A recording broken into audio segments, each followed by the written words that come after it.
Most innovative brands are layering in additional channels that create touch points for email and SMS simply can't replicate. Yeah, exactly. And we're talking about channels like push notifications, calendar integrations, referral systems, in-app messaging, and even direct mail. Now, these channels are ones that brands often overlook, but can dramatically amplify your retention results. The goal isn't to replace email and SMS at all, but it's to more add a comprehensive retention ecosystem where you meet where the customer, where they're living at, right? Ultimately. Yeah, well said. I'd say plus, they often integrate seamlessly with email and SMS, which is really why we like them. And that helps kind of create this unified customer experience across multiple touch points, because you do need those multiple touch points really to drive that conversion, that repeat purchase. Yo, Chase, what's good, dude?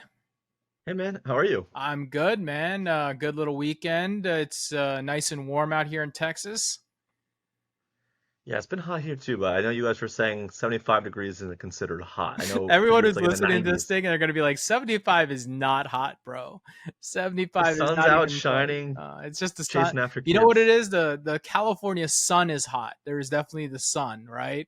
I don't know. If you're in the shade, you're probably cool. Yeah, I'm cold in the shade for sure, Yeah, there you and hot go. in the heat.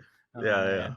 All right. Well, today on today's pod, we're going to talk about everything but email and SMS today, because we're going to talk about alternative channels for retention marketing, because I think that this is a really good topic to make sure that people know that there are ways to continue to empower retention through alternative channels. So with that, let's shoot this thing in 3, 2, 1. From the open to the click, they're the masters of the flow. Just watch your list grow and your leads turn to gold. Did we retain you so far, or do we have to extend it? If you want results, you know you gotta send it. Yeah, you know you gotta send it. Yeah, you know you gotta send it. Yeah, you know you gotta send it. What is up, everyone? Welcome back to Send It, where we discuss anything and everything retention marketing, usually in email and SMS marketing and e-commerce. But today we're going to talk about something a little bit different. But my name is Jimmy Kim, and I'm here with my co-host. Chase Diamond. All right. Like I said, today's episode is about alternative channels for retention. I'm talking about things like push notification, calendar notifications, referrals and loyalty, share a friend, in-app notifications, and so much more. Today, we're going to step outside of the usual email and SMS comfort zone to explore alternative channels that are quietly driving incredible retention results for e-commerce brands. While we sit here and we preach email and SMS should be the foundation of your retention strategy, the truth is the most innovative brands are layering in additional channels that create touch points for email and SMS simply can't replicate. Yeah, exactly. And we're talking about channels like push notifications, calendar integrations, referral systems, in-app messaging, and even direct mail. These channels are ones that brands often overlook, but can dramatically amplify your retention results. You know what's fascinating to this is that channels often work together, right? Email and SMS, they work really well. They create this multi-channel retention system that's more powerful than just a single channel alone. I think we've all determined this. But today, I want to go into these 5 alternative channels that are driving real retention results. We want to talk about how to implement them, explain how you integrate them into your email and SMS program. But before we dive into those specific channels, let's establish why alternative channels matter for retention and how they complement your core email and SMS strategy. Yeah, great point. I'd say the key insight is that different channels really serve different purposes and are ultimately going to reach different customers in kind of different contexts and mindsets. Now you're spot on. And email might be perfect for detailed educational content, SMS for urgent, time sensitive, but there's retention scenarios where neither channel is perfect or optimal alternative. Like, think about this, right? Here's why I think these alternate channels matter, right? Number one, I think you reach customers with different contexts and environments. You can create different touch points to feel native to the specific platform or experience you're trying to create. There also can be more personalized or timely because you have a communication opportunity that's a little bit different. It also reduces over reliance on email and SMS. I think that prevents fatigue and so forth. And it can also create a differential experience, right? Differentiated experience that the competitors often overlook. And look, the goal isn't to replace email and SMS at all, but it's to more add a comprehensive retention ecosystem where you meet where the customer, where they're living at, right? Ultimately. And that's what's interesting, in that many of these alternative channels have higher engagement rates than email and SMS because they're less saturated and they're more contextually relevant alternatively. Yeah, well said. I'd say plus they often integrate seamlessly with email and SMS, which is really why we like them. And that helps kind of create this unified customer experience across multiple touch points because you do need those multiple touch points really to drive that conversion, that repeat purchase. So let's talk about some kind of alternative channel integration principles. So kind of starting at the top, number one is they're going to complement rather than compete with email and SMS. It doesn't replace the retention channels that we typically talk about, but it's a nice complement. And then from there, it's going to really help you maintain consistent messaging and branding across socials. Like that is super important that these are extensions, not kind of separate channels that need to be way different. That will confuse customers. And with this, you're going to want to use data from one channel to inform and personalize others. So the more of these that you do, the more data that you're going to have and the better overall experience it's going to be because you have all these unique data points that you otherwise wouldn't. And when you do these right, it's going to create really natural handoffs between channels based on this customer behavior. And the best way to kind of see if this is working is you need to measure performance holistically across the entire ecosystem. Yeah, no, that's perfect. And these brands are seeing these best results are those who are thinking strategically about channel orchestration rather than treating each channel as like a separate initiative. I think that's the key. And we have like a whole thing about this at the end of the pod. But it's about creating cohesive retention experiences that feel natural and valuable to the customer, regardless of the channel's initiatives or the interactions. And that leads me to the first kind of channel that we're going to talk about. We talked about this in Miami on stage a little bit because we got this great data from our sponsors at OmniSend around this. But push notifications is one of the most highly underlooked ones, especially at the cost that has really driven. And really, it's a sophisticated channel for retention marketing. People just aren't using it, right? It's really hard. And what's really cool about push notifications, in my opinion, is they're immediate, they're personal, and they can be triggered by real-time behavior in ways that email and SMS often can't match. Yeah, and they're honestly perfect for mobile first customers who might not check email regularly, but always have their phones on them. Where we all know people, friends, family like this. This is who we're kind of going after. So in terms of our kind of strategic push notification framework, the first is kind of the behavioral trigger optimization. So you kind of can go after like the cart abandonment recovery with real-time inventory updates. People love that type of thing. It performs really, really well. Whereas for something like a browse abandonment, you're going to obviously want to send kind of more personalized product recommendations. And then ones that we really like and talk about that are highly underrated is price drops and limited stock availability. Those play to the psychology of people having kind of that FOMO. So definitely tap into that. And then also too, like leveraging usage milestone celebrations and achievement recognition. People want to be, you know, taken care of. They want to be looked after. They want to feel special. So this is a great way to kind of trigger really important messages that help drive that connection and that purchase ultimately. And then from there, they're great for kind of delivering personalized content. So you can leverage things like custom product recommendations based on browsing and purchase history. Again, there's a lot of parallels between email and SMS in a way that's really affordable and quick and cheap and really performs well with push. Leveraging things like personalized stock notifications or restock notifications for frequently purchased items, and then kind of the timing and frequency optimization.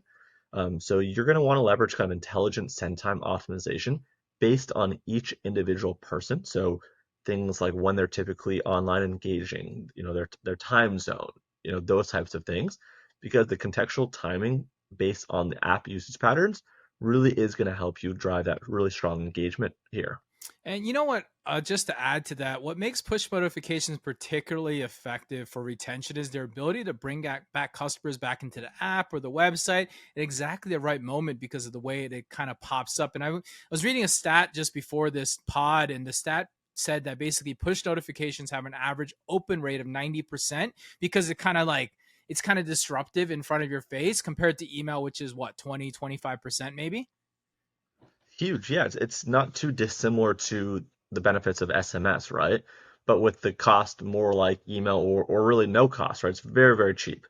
Um, and then, also too, like they can be incredibly specific and timely in ways that, unfortunately email just can't. Like, for example, notifying someone the moment an item in their wish list goes on sale. And studies have shown, like we were looking at the data, that these personalized push notifications can increase app engagement by up to 88%. Hey, it's Jimmy, and I know you're enjoying this pod, but if I can just have 30 seconds of your time, I'd love to invite you to our thriving, growing community for retention marketing. Chase and I recently realized that there's no centralized community for retention marketers, specifically focused on email and SMS. And oftentimes, most communities are just for founders or for executives only. That's why we're proud to share on this pod that we have over 350 marketers in a closed community via Slack where we talk about everything and everything email and SMS. And if you're listening to this podcast, you're invited to come join us. It's just $1 to get started for a trial, and you'll get 1, access to the Slack community, 2, weekly private newsletters on actionable things that you can do in your email marketing. 3, we have special meetups and webinars that are retention focused. 4, you'll have direct access to myself and Chase. And 5, we have special discounts and other cool perks that we have.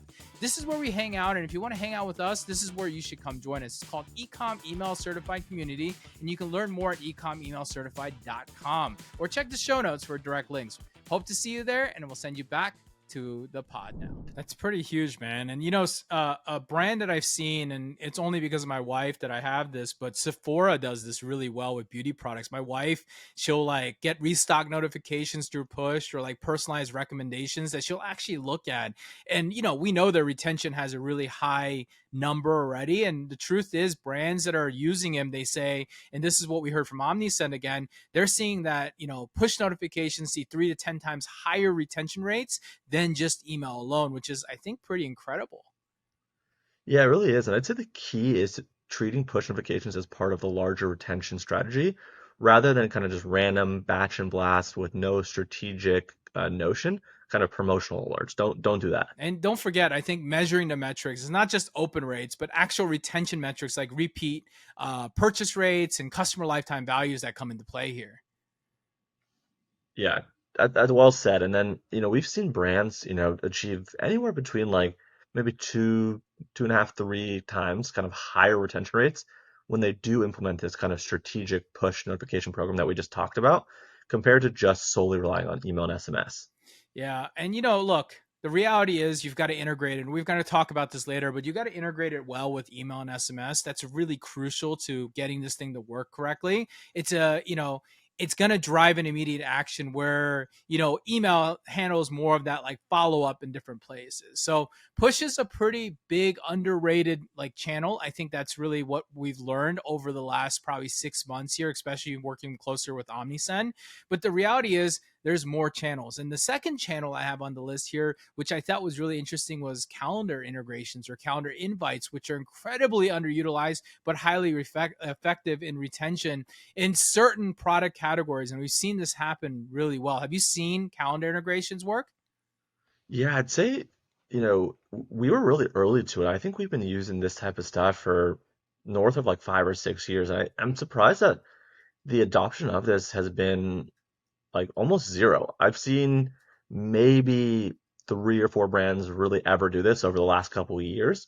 So this is a big one. So the reason it works is because it meets the customer in their kind of daily planning and scheduling workflow, which makes your brand part of their routine. Yeah. And you know what? And you're right. Like you don't see a lot of brands doing it, but I've seen it really well and particularly powerful for subscription brands or services or items that require like that regular replenishment or usage. I've definitely seen a lot of that. So here's what I've seen in like the calendar framework. These are like these invites that people are doing. So number one, obviously, just like I mentioned, subscription replenishment, like you're doing like automatic calendar renewals, replenishment renewals, subscription pods or like modification scheduling or date optimization of like customer calendar preferences. Like these little subscription notices are really well there. I've also seen it with like usage and engagement scheduling, like things like skincare reminders or meal planning or learning development. There's different things like launches and different things where it's like really time sensitive where you want people to like either log into something or do something.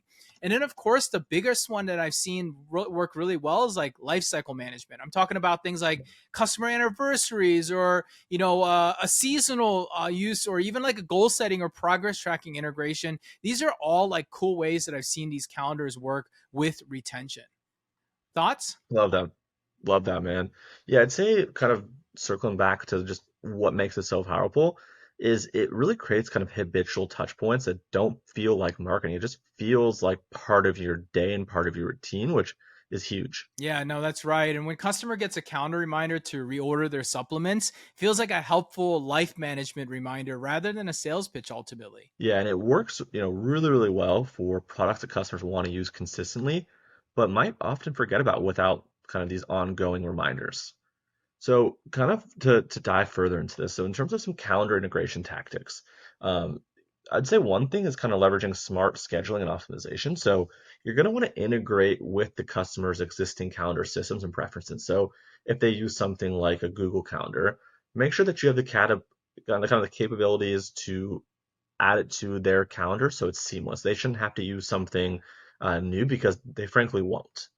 And then kind of leveraging seasonal and life cycle based scheduling modifications. So having flexibility built in and having it make sense is super important. And then the next part to this is kind of interactive calendar experiences. So, tying and baking into the invite itself or into the reminder itself, the ability for someone to one-click reorder is super, super powerful, right? The less friction, the better, and the more native it is, the better. And then allowing kind of calendar-based product customization modification is great. So giving some control and flexibility to the users because it's not one size fits all. Yeah, I was doing some research around this, like who's using calendars really well. And one of the companies that I saw recently do it was this company called Headspace. And they're Yep. basically a meditation product, right? And it's like an app, it's not an e commerce product, but it's still the same subscription idea. And they're sending basically daily calendar notices, which from what I've heard is they're seeing a 40% increase of retention rate because it's improving the usage basically because of meditation. You see anything else in the market that worked really well? Love that. Yeah, one that I had found when doing some research was called Ritual. And essentially, they're using calendar integrations to help customers build consistent supplement routines, Mm. which helps with retention. And research shows that kind of habit forming products with calendar integration can see upwards of 60% higher customer lifetime value because people are actually using the product, they're using it to the schedule, and then that sets up the natural kind of, upsell, cross sell, repurchase, whatever you want to call it. Yeah, I think the key here is that making a calendar invite or integration feel valuable and helpful is important to be less intrusive or promotional, but like something that people want to be reminded about. And the truth is, getting people to be reminded is going to drive a higher completion rate than email reminders for routine activities, especially. And I think it needs to be smart enough to adapt to the Yeah. customer's changing schedules and preferences over times. And the truth is that when we did research around this, brands that are personalized calendar timing are seeing 2.5 times higher engagement rates, which is pretty cool to see because that's definitely something that's working. I think you can over abuse this. You've got to be really careful. And again, be helpful, not salesy. And I think that's really the key. All Yep. right. The third one I want to talk about, which I think a lot of people already know about, but people don't talk a lot about, which is kind of the whole referral and social sharing systems, which create retention. I'm talking about like share a friend or share a sale. People are automatically, and maybe 10 years ago, we had a lot of people doing these like automatic, like viral loops and different things. But the reality is, referral systems can be unique because they can be used to not only drive retention for existing customers, but it also drives acquisition to new customers, creating like a powerful flywheel. What have you seen out there? Yeah, I'd say that's kind of particularly effective because they leverage existing customer satisfaction and they turn it both into retention and a growth engine. So there's kind of the strategic referral framework I want to kind of quickly go through.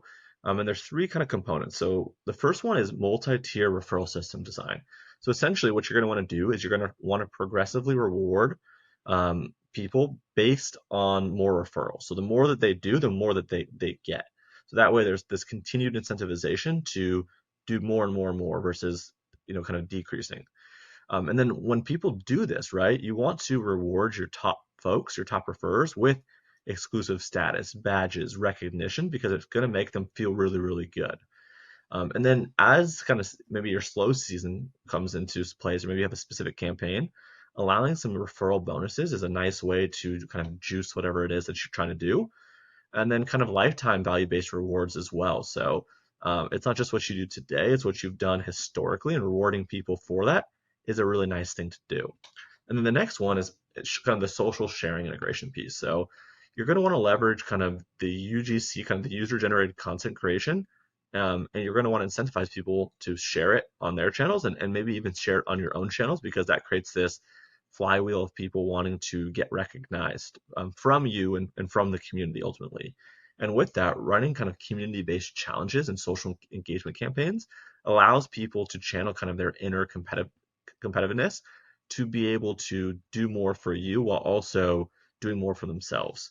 And then the last one I'd say is kind of this relationship-based retention, where kind of friends and family group can kind of coordinate different types of campaigns and kind of work together and kind of be like a unit. And then having a way to like, give gifts and kind of surprise delivery systems is actually really cool and unique, especially around, birthdays, holidays, anniversaries, etc. And then allowing people to share their wish lists and allow people to kind of buy one another things off of that is a really cool way to do this. Yeah, and what I've heard from all that, I think it's really cool is what makes the referral system particularly powerful for retention is that they create almost like a social accountability and like a shared experience. Is that what I'm thinking about? Yeah, that's right. Customers become ultimately more invested in the brand Mm. when they've bought through their friends and family into the ecosystem.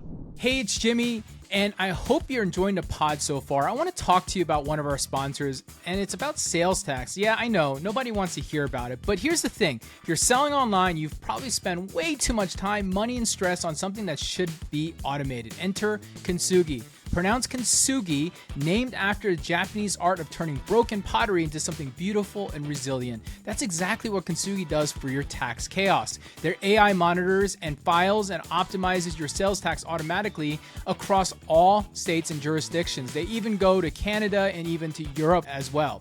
We're talking about saving you serious time. The average customer spends 9 hours every single month working on this. That's over 100 hours a year that you get back to focus on your actual growing business. But here's where it gets really good. No more expensive tax professionals eating onto your profits. Kintsugi AI handles compliance with a 98.3% reduction in error. That's practically bulletproof accuracy. One-click integrations with your existing platforms and systems, meaning that the setup is painless and their white glove support team has your back every step of the way. Sales tax headaches, gone forever. Consider them eliminated forever, and it's e-commerce, SaaS, and agency. Anyone who pays sales tax needs Kintsugi. And we have a very special offer for you today. If you mention Jimmy and Chase, you get 3 months completely free. That's 3 months of automated tax filings, perfect compliance, and getting your life back. Visit trykintsugi.com and mention Jimmy and Chase for a 3-month head start. Yeah, and if you think about it, the social aspect creates like almost natural touch points for re-engagement that don't feel like traditional marketing ultimately. Yeah, well said. And I'd say Tesla, I know obviously that's kind of a hot word to say right now, but Tesla's created one of the most effective referral programs of all time by offering you kind of unique rewards like exclusive vehicle access and company experiences that money can't buy. They're playing the status game, right? And Tesla's referral program has driven, I think, around or kind of north 40% of their sales in some quarters, which is just huge, especially when you think about the ticket price it's at. Yeah, I mean, I've got a Tesla and I've referred friends and I got like a Tesla car and I got like a Tesla swag and stuff like that. And That's you right. only refer it because of that. That reminds me of another story, Dropbox. This is one that I loved in the SaaS side of things, but they famously grew through the referrals by offering storage space for referrals and a referee. And, I was looking up some of the data before this, but they saw an increased sign up of 60% and it was responsible for 35% of their daily signups through a great referral program. That's crazy. That is one that's always like kind of ingrained in my brain is like Dropbox. When you wanted to do growth Sure. hacking, you studied them. I'd say that kind of though reflecting on this, like the key to making kind of this referral experience feel natural and valuable, um, is exactly doing that. Make it feel like it's part of their routine and it's kind of more like helpful, kind of as a friend or family member than kind of a forced or kind of overly promotional. And data shows that referred customers have 37% higher retention rates and 25% higher LTVs than non-referred customers. That makes a lot of sense, actually. If you think about it, you have a problem you wanted to buy and you don't want to do the research and do all that stuff. And if someone tells you about it, a friend, it's way more trusted, right? You see all the time on things like Reddit, for example. someone will say, hey, go check this out. I just did this weekend. I was looking something up. I went to Reddit. Someone said, oh, check this out. I went and checked it out and I actually bought it. And it probably wasn't the best place to buy it, but it solved the problem that I had. And I didn't want to use the main provider because they were like $40 and this was a $6 alternative. And I was like, that's good enough. Right. And so to me, the tracking that right metric, it's not just the referral volume, but the retention impact on both sides. And again, what we saw again across the board when it comes to referrals is that the big key metric that I saw at the brand side is like 18%. That's like the core metric that brands have as a better as a system, 18% more likely to stay with the brand long term if they were referred versus if they just found you cold, which I thought was really cool. Yeah, and we've even seen brands achieve, 40 to 50% higher retention rates among customers who participate in these referral programs compared to those that don't. And plus, referral programs typically have a 5x higher conversion rate than any other marketing channel. That's If you pretty, want to now, yeah, that's pretty interesting. yeah, yeah, no, it is. And kind of a random tidbit, I've actually seen that like recommendations and referrals from like ChatGPT are converting higher as well than like a Google. So it's interesting, right? It's wild. I guess Google is like your new, I mean, ChatGPT is your new Reddit. It's giving you like Yeah. personalized advice and people believe in that. I know there's people growth hacking through that stuff. So it's pretty interesting that that's definitely out there. All right. Let's move to our fourth one because the fourth one's interesting because I don't know many brands doing this, but I know that this is probably a big unlock for somebody.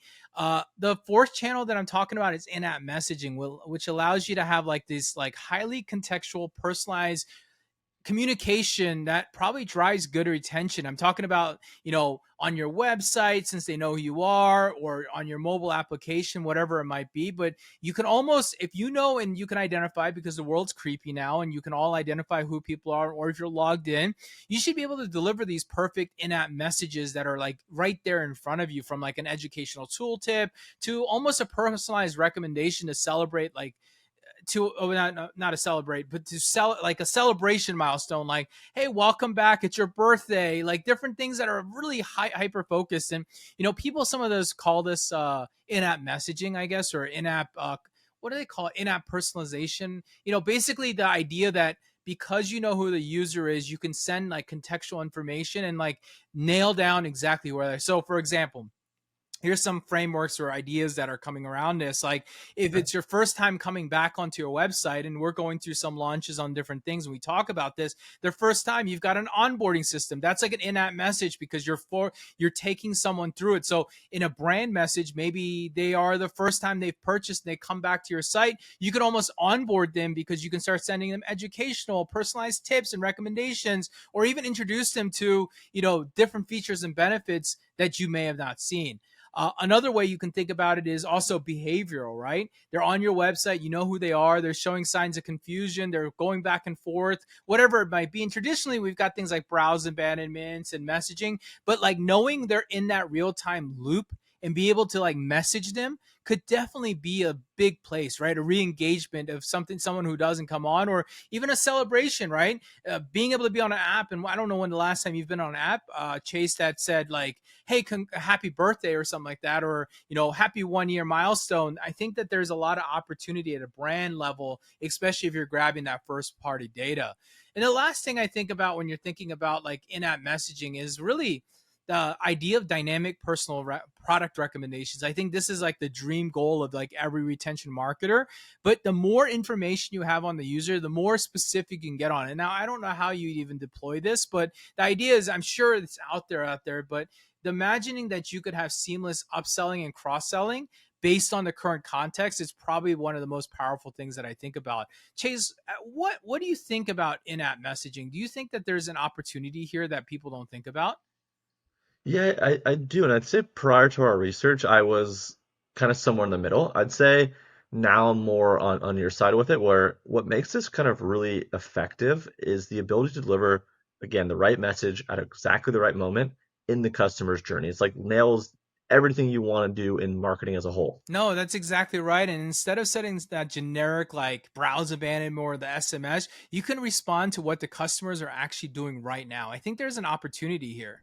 Hey, okay, I'm disrupting the pod for just a quick 60-second break and a quick little shout out to our title sponsors of the podcast, OmniSend. Okay, for those that don't know, OmniSend is an all-in-one email and SMS marketing automation platform specifically designed for e-commerce brands. They make it super easy to engage with customers, drive repeat sales, and create those seamless personal experiences we're always talking about. Here's 3 things I love about OmniSend. First and foremost, they're trusted by over 125,000 e-commerce merchants worldwide that absolutely love them. With a 4.8 rating star with over 6,000 reviews on the Shopify App Store, it's an obvious choice for your email, SMS, and push needs. Secondly, I love great customer support. And OmniSend, they're absolutely nailing it. They're responsive, their help docs are great, and their team is absolutely fantastic. And third, they have great features and better pricing. Pricing matters just as much as features, and OmniSend, you're going to get both of those. And they have all the features you need for your store, and their pricing is absolutely fantastic. In fact, recently I just heard a story about 2 community members that made the switch. One reduces price from $8,500 to $3,500, which is huge, but even bigger, that $3,500 included SMS, which is absolutely wild. Then another agency I just recently talked to, they just switched their entire client base over, and he's been saving his clients anywhere from 30 to 60% off their bill, which is allowing them to take that money and reinvest it on the top of the funnel so they can make more ads and make more money. OmniSend nails these 3 things that I care most about: great support, great features, and fair pricing. Plus, I just helped Chase make the move to OmniSend with his own personal email list, and their migration was super easy. They even have a team to help you support you, and they have a great automated tool to bring your contacts right over. So if you're looking to take your email marketing to the next level, I highly recommend checking out OmniSend. They got the tools, the automation, the expertise to help your brands grow and thrive. Head over to omnisend.com/send it to learn more and start scaling your customer engagement today. Now let them know Chase and Jimmy sent you. Now let's get back to the pod. Yep, exactly. And it creates kind of a more conversational, helpful experience rather than feeling like kind of stale traditional marketing. Yeah, and I know we went to go find some people who were doing it well, and one place that I looked at because I was like, who does it well? And I was talking to the AI about it, and they told me Spotify does this really well, and they do it for music discoveries, playlist recommendations, listening milestones, and they said, according to the web, that Spotify's personalized in-app messages drive 30% higher user engagement and Wow. 25% longer session times. That's pretty good, man. Wow. And then there's also fitness apps like MyFitnessPal, I Mm. believe it was. They use kind of in-app messaging to provide personalized nutrition tips and kind of help celebrate progress milestones. And I've seen studies that show that this in-app messaging can have a 4x higher engagement rate than email for active app users. Dude, I think what I'm learning is that the key is making these messages feel helpful and relevant rather than intrusive and promotional. That's like the key, right? And when you think about what it can do, I think what people are saying, like contextual in-app messaging, and this is where brands could, like, because people are logging into your site now because of Shopify and different places, there's a big opportunity here when people are coming back to come back and just be in front of them like you know who they are. It's kind of like the whole retail idea, like, oh, hey, like, welcome back to my store, right? Like, such a simple behavioral trigger would make someone feel special because they're feeling like, hey, like they care enough to tell me welcome back, just like if you would at a retail store experience, right? So I think there's something there. All right. The last one and the 5th alternative channel, we had a whole pod on this. So if you want to talk more about this pod, we'll tap on the high levels of this, but it's direct mail or physical touch points, which might seem a little old school. But again, from that pod we did with Michael at Postpilot that you might have heard, it's a couple pods back. You should listen to that one. But the reality is direct mail is really powerful because it's precise, because it's unexpected, it's tangible, and it's something that a digital channel can't replace, a piece of paper in front of you. What do you think about it?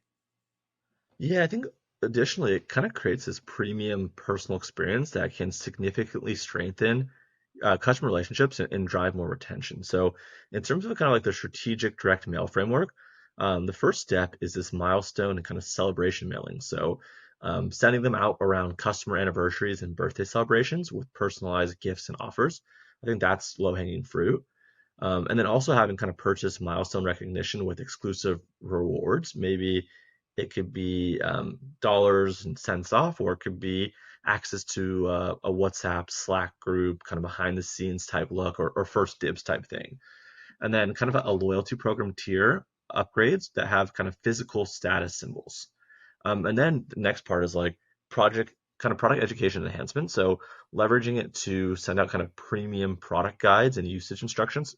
Whenever I get some of those that are relevant for me, I kind of hold on to them. So that way, whenever I'm going to shop for someone or myself, it's like I can literally flip through and see, oh yeah, this feels tangible. This makes sense for my mom or my dad or my brother or my wife or my kid, whoever it might be. Having kind of recipe cards and application guides for consumable products is nice. I always keep, like, for example, I bought a coffee machine. I keep now the recipe book from them on hand, and I kind of reference it when I want to try things. And I'm kind of reminded about the brand and maybe buying some accessories and other things from them. And then having exclusive access codes and member only content makes it feel special. And then the last one would be kind of surprise and delight campaigns. So being able to hook up these people with unexpected gifts and samples for loyal customers is a nice thing. It just shows up to your house. That's pretty cool. And then handwritten thank you notes from team members or the founder or community kind of spokesperson is also like a really great way to build goodwill and build that bond. And then what makes direct mail really powerful for retention is the emotional impact and the memorability of physical items. Like, how does that kind of nostalgia effect? And studies show that direct mail has a 90% open rate compared to just 20 or 30% for email. And people spend 30% more time engaging with physical mail. That's pretty interesting. I think what from what Michael has shared, what's really interesting is that people keep and display physical items from brands. I know we keep our physical like mail in that little mailbox bin right by my kitchen, for example, and it sits there for a while and maybe look at it a couple times sometimes because it's a physical, tangible piece of environment. I think there's something there. And when I was doing research around this, because I was like, okay, Michael gave us a lot of great information on that pod, but I was like, what kind of data points can we find that are interesting? But Yep. they said 79% of consumers act on direct mail immediately. So if it connects with them, they're more likely to act on it versus 45% who act on email. So there's a pretty big difference there, which I thought was really interesting. Obviously, a very big difference in price. And, what I thought was really interesting is that brands that are doing it really well are seeing a good response rate, up to 4.9% for a list that's kind of like focused and targeted, which is a pretty good high conversion rate if you think about a piece of mail that's coming into it. I told, when we went out there and did a little research, what brand did you find using direct mail that were really kind of interesting that you saw, and any cool data points? Yeah, I'd say Glossier was doing it. Kind of, they have this like really signature pink packaging and kind of personalized notes Mm. that customers are sharing on social. So it obviously is hitting well. And their unboxing experience is driving 70% more social sharing than kind of your typical standard D2C brand. That's crazy, from just the packaging change up. And that's where this stuff actually matters out there. And, when I went out and did some research around it, I found Birchbox, which uses like Yeah. curated physical samples to drive discovery. So they're putting like samples of other products in there so people can kind of look at it. And what it's doing is really interesting, is that they're saying that basically by putting samples in, they're getting a 45% increase of people buying the full size version of that product, which is pretty cool. It's worth the money, and so it's a good lead gen channel. Yeah, and the key is making kind of the physical experience feel premium and personalized rather than more generic or kind of promotional. And brands using kind of this personalized direct mail are seeing around 36% higher customer retention rates than those using generic mailings. Yeah, that makes sense. And I think the key here is always we're integrating it to strategically with all your digital channels to create this like cohesive omni-channel experience. What everybody's always striving for. Yeah, and brands that are doing this kind of what we've seen are achieving 25, 30-ish% higher retention rates when they implement thoughtful directional mail programs rather than kind of digital only kind of retention strategies. Mm. Plus, kind of the direct mail ROI averages about $12 for every $1 spent when targeted properly. Okay. Well, we've talked about the five, and I wanted to kind of wrap this pod up with a final strategy, because the thing that is really important, we're starting to touch on it, is that you can't just take all these channels and live on their own. They can't just be sitting on their own. It really needs to tie in with your core email and SMS program for that maximum retention impact. What do you think about that? Yeah, no, I definitely agree with you. I'd say this is crucial because the real power comes from, creating a unified retention experience across all channels rather than just treating one channel kind of as its own separate initiative. Hey, it's Chase, taking just 30 seconds of your time because I found something game-changing for e-commerce marketers and agencies. If you happen to be drowning in retention marketing tasks, we have a solution for you. It's AI. There's an AI strategist, AI segmentation, AI email builder. It's called Rayleon, and this is the platform that helps marketers like myself and yourself create everything from emails to custom segmentation based on your data and your email marketing strategy. I mean, imagine getting everything from an audit to campaign planning in just a handful of clicks and in under 5 minutes. Their AI handles everything from segmentation to strategy and creating on-brand copy that actually converts.